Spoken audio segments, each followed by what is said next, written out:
shit has really gotten crazy lately. I mean, with this whole George Floyd death, what happened to him was completely inexcusable.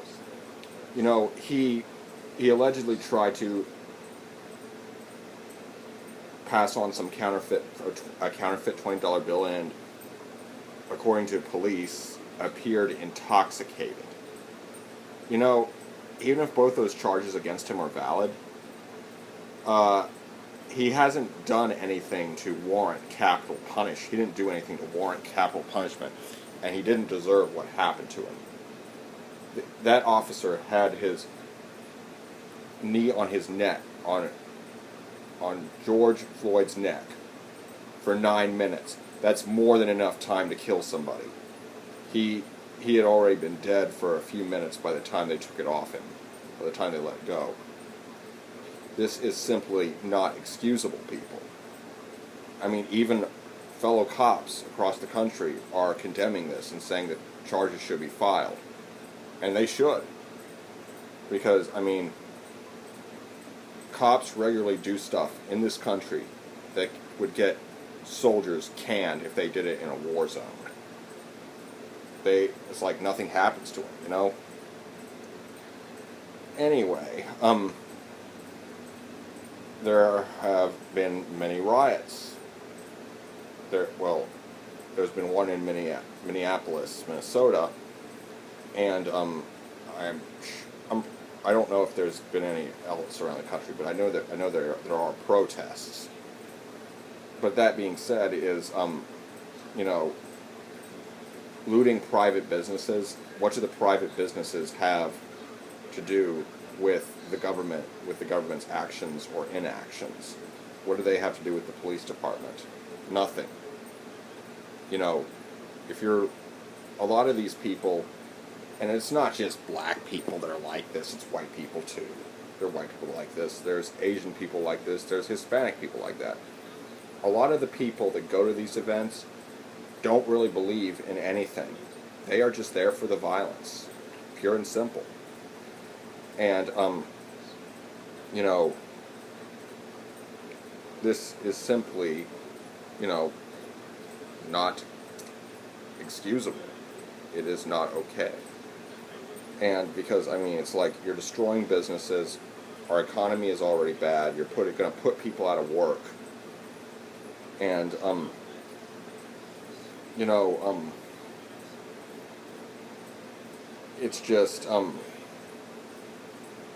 know, I mean, if you're destroying government property, that makes sense to me. I'm not condoning it, but it does make sense to me. It's just, you know, something has to be done. And, well, a lot of things have to be done. And there's people out there who are taking it upon themselves to defend small businesses, and rightly so. You know, this shit cannot fly. This is out of control. And this cop, these cops were justly fired, and now they need to be prosecuted. I think every law enforcement officer in this country should have a body cam on him at all times, and if it malfunctions, he gets fired. We can't have that bullshit. Plain and simple. And all camera footage there should be a law saying that the public can access them, so the public always knows what's going on. And that being said, is, you know, all this police brutality and all that shit, it really needs to stop. And if you, in the event you're African American, don't feel like they are picking on you. They are picking on everyone. Because there was a white teenager who was recently shot and killed by the police, and he wasn't armed. So was Daniel Shaver.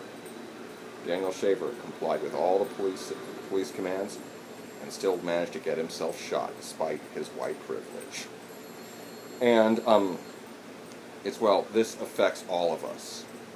We need to address this problem, because a cop getting away with murder, that is not freedom.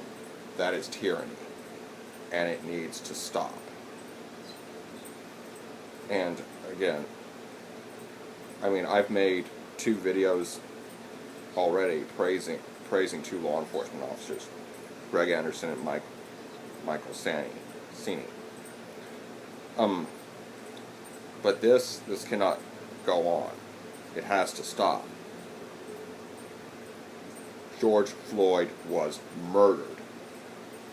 Plain and simple. He was handcuffed, subdued, and yet they thought it was a good idea to kill him. For what? Counterfeiting and public intoxication?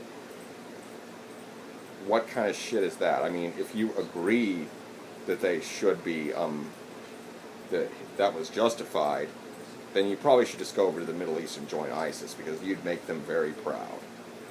Anyway, I hope you enjoyed this video. Be sure to like, comment, share, and subscribe.